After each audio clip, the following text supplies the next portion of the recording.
Hey guys, welcome back. Today I want to talk about a very important problem I see with a lot of beginner traders. How to properly dimension your trades so that you control the amount of risk. I see too many beginner traders who always buy or short sell the same amount of shares.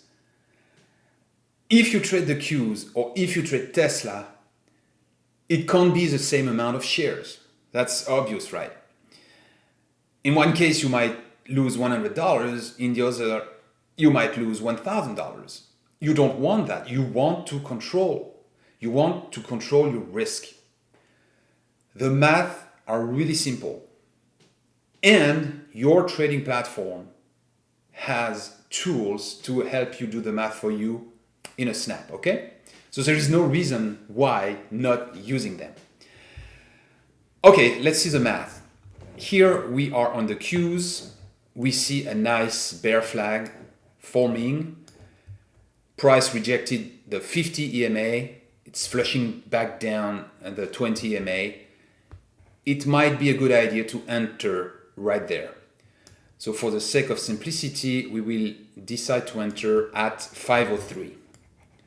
That's my entry point. I will short sell at 503. Where is my stop loss? Depending on your strategy, your playbooks, you might want to put it above the 200 EMA, above the previous candle. So again, for the sake of simplicity, let's put it right there at 506. Your stop loss will be at 506. Now the last piece of the puzzle is how much are you willing to risk? What is your risk? Okay, let's see $100. What does it mean? It means that if the trade goes against you and if the price reverses and goes up, you don't want to lose more than $100.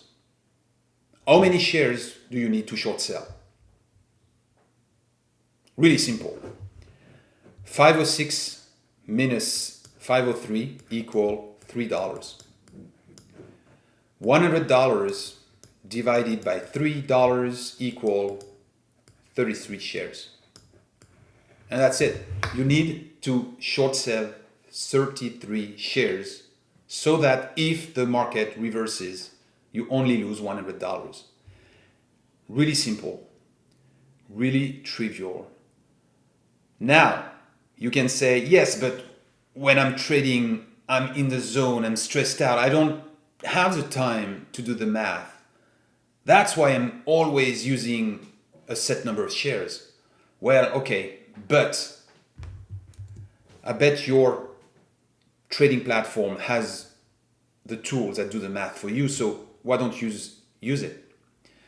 Here in tradingview.com, you have two tools. The one is this one, long position tool, and this one is short position. Really that simple to use. You click on your entry point, 503. You move your stop loss wherever you want, 506. You move your target. That's not the purpose of this video, but here we have a really nice bear flag. So a common rule of thumb is to duplicate this pole right there from the previous pivot point, and that would be your first target right there, okay? Anyways, and you right click on this, create your order, limit order, stop order, market order, and that's it. The math will be done by your platform for you. You would have set up the default risk right there. So here it's 500, but I can put 100. And you can change that in the order panel later on if you want. So it's so easy that there is no point of not using these tools to really master your risk. And by doing so, believe me, you will never go on tilt. I mean, there is no way. So I hope this video was helpful to you. If you like it, subscribe and give a thumb up. We appreciate it. Thank you for watching and see you in the next one.